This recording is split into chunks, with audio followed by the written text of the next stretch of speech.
We're in Sunriver, and we're just finished the demo on the project.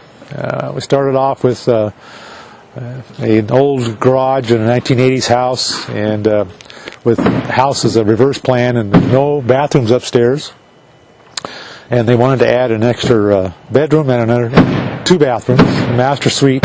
So they'll have a master suite on the upper floor and also one down. So we've demoed the entire top of the garage off, tore out the old beams. We've got some rather large beams we had to take out, and we just set new beams today with the crane. It's large glue-lamp beams to carry the load for the second floor.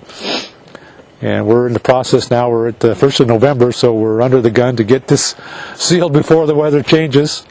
But we think we'll be fine. We tarp it every day, every night, untarp it every morning, keep it covered, and the process will hopefully be sealed up in about 2 weeks. That's the goal. Have the roof on. So we're adding a new master bedroom, master bath, and then a second bath for the upstairs area because there is no bath upstairs.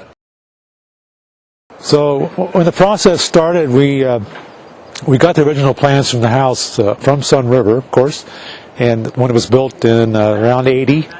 And obviously the building codes have changed substantially since 1980. And although the house was built well, it was not going to fit into the codes today because whatever we do has to meet the new codes. So there was substantial engineering that had to be done. That was done through RGK and our design team. We've engineered new beams, new lateral designs.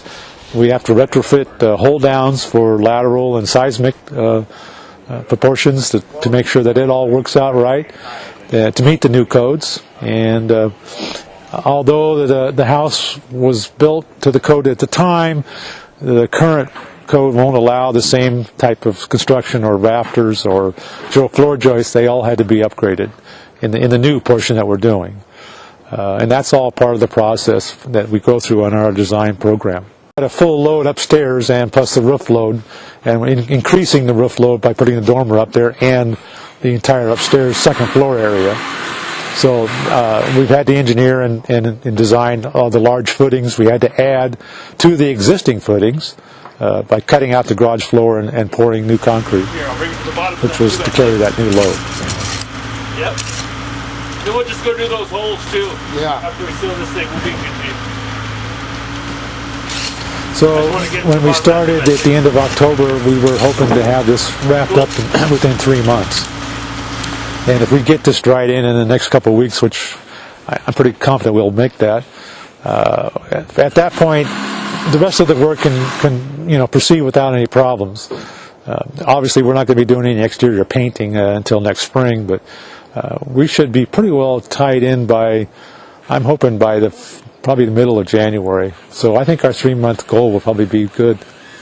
Obviously, it's difficult here to work in the winter and the fall because of the weather conditions, and some people that don't live here don't understand that. You have to explain that it can really drag things out because of our weather conditions. But if we can get started in the fall, we can usually get to the point where the weather is not going to be a problem for us, and we can work through the winter on the inside.